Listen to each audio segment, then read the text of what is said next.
ምቀኞች የሚያድግን ነገር እድገት አይገቱም።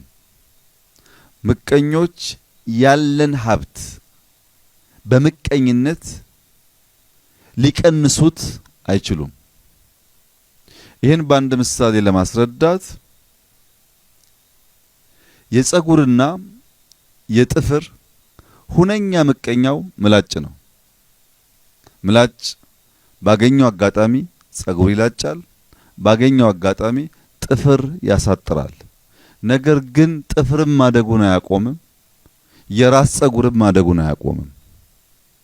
ሰዎች በፈተና ውስጥ እድል ፈልቅቆ ያወጡ መሄድን ካላወቁበት በቀር በፈተና እና በምክንያት ታስረው የሚቆሙ ከሆነ ሀገርን መስራት ሳይሆን ቤተሰብ መምራት ይቸገራሉ። እዚህ ያሉ የካቢኔ አባላት እንዲገነዘቡ ፈልገው የኢትዮጵያ ፈተና ከነገ ወዲያ በኋላ እየጨመረ ነው የሚሄደው።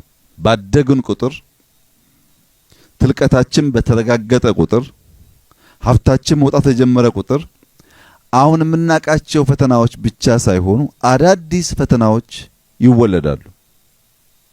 ፈተናን አንቲሲፔት አድርገን ማንኛውም ተግዳሮት ሲገጥመን እንደ እድል ወስደን መስራት ማንዘጋጅ ካልሆን ማንኛውም እንቅፋት እየመጣ ጠልፎ ሊያስቀረን ይሞክራል፣ ይፈልጋል። ትላልቆቹ ሀገራት ከኛ በእጅጉ የበዛ ፈተና አለባቸው። በአቅማቸው ልክ በሳይዛቸው ልክ ፈተና አለባቸው። ያንን ፈተና የሚሻገሩት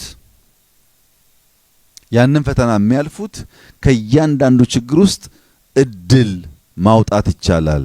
እሳት የፈጠረውና የሚለኩሰው ሰው ሲጠፋ እሱም ማሳደድ ብቻ ሳይሆን መሞከር ይቻላል የሚል እሳቤ ሲኖር ማለት ነው።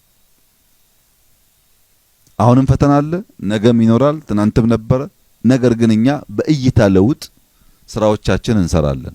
የእይታ ለውጥ ሲባል ሁሉ ሰው አይን ስላለው ብቻ ማየት አይችልም።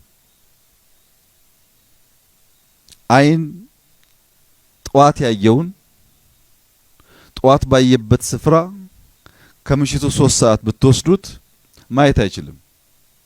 የማየት ምስጢሩ ብርሃን እንጂ የአይን መተከል አይደለም። ትላልቅ አይን ተተክሎልን ብርሃን ከሌለ በጨለማ ውስጥ ማየት አንችልም። ብርሃን ካልበራልን በቀር አምፖልም ይሁን ፀሐይ የውስጥ ብርሃን ካልበራልን በቀር የምናየውን ነገር በብቃት ማየት እንቸገራለን።